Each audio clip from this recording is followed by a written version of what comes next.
Some people talk about like narcissism. That word narcissist or narcissism gets thrown out a lot. From a clinical standpoint, there's NPD, narcissistic personality disorder, which is not what most of these people are talking about. They're talking about just the trait, the subclinical description of someone who might be full of themselves, have a God complex, think the world revolves around them. And this goes on that side of not just pseudo confidence. This is problematic because why would a person want to self improve if they think they're already the best? If they think the world revolves around them, they're solipsistic, meaning that they don't really have a view outside of them. A confident person has to understand that they're not always going to be the best. That's probably the biggest part of having trust. You can only trust something when you know that it might not happen, right? That all builds upon it. So, someone who has narcissistic traits or tendencies, they're going to negate the fact that the work that goes into being good, because some people that are good are narcissistic. Some people think it's always the people who can't get it done.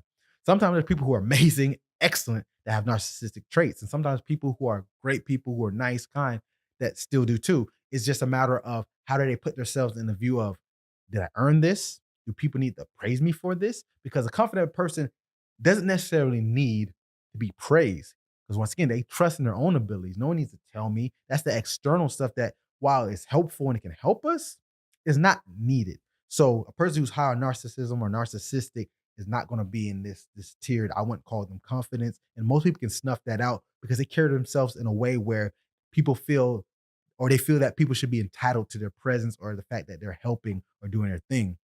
Now, there's even studies and arguments of, are we more narcissistic now? And I would say maybe so, but there's a lot of things, I guess, in place to help that. We have social media, and it's not just the clear cut things people say when they bring up social media. People say, oh, well, people taking selfies all the time. You're always showing your space. I don't even think that's the problem when it comes to, say, narcissistic traits when it comes to social media. I think it's the fact that it's a low threshold of reward. Going back to that dopamine, if you post a picture or a video of doing something very simple, mundane that anyone can do, but you get 5,000 likes, 20,000 views, 100,000 views, thousands of followers, you're going to think, hey, this must be good. Once again, that behavior is reinforced. Do it again. You upload another video picture that might be mundane. The reinforcement is telling you your self esteem that, hey, you're good. Your self efficacy is being kind of clouded because there was low barrier of entry to doing those tasks. And I think that's where the social media problem comes in. Not necessarily taking pictures, being full of yourself. It's just that the feedback, the dopaminergic response is getting inflated to the max because there's people who have very quality content that takes a lot of time to prepare and they get no likes, no views, barely an interaction. How do you think that makes them feel? Now you got self esteem issues. Now you have self doubt.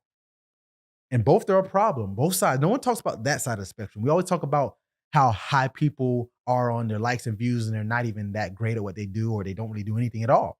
But what about the people who do great, do amazing things, game changing things, things that has a high barrier of entry that most people can't do?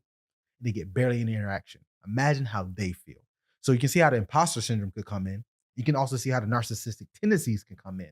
So it's a lot to think about because confidence, I said, it's like a health bar in a video game. It can go up, it can go down. So it's not all about do you have it or you don't. It's about where you are. What's your default mode? Like I said, you got to assess it. Know if you're low, moderate, high, overly confident, wherever you are, you got to assess it and then go back from there.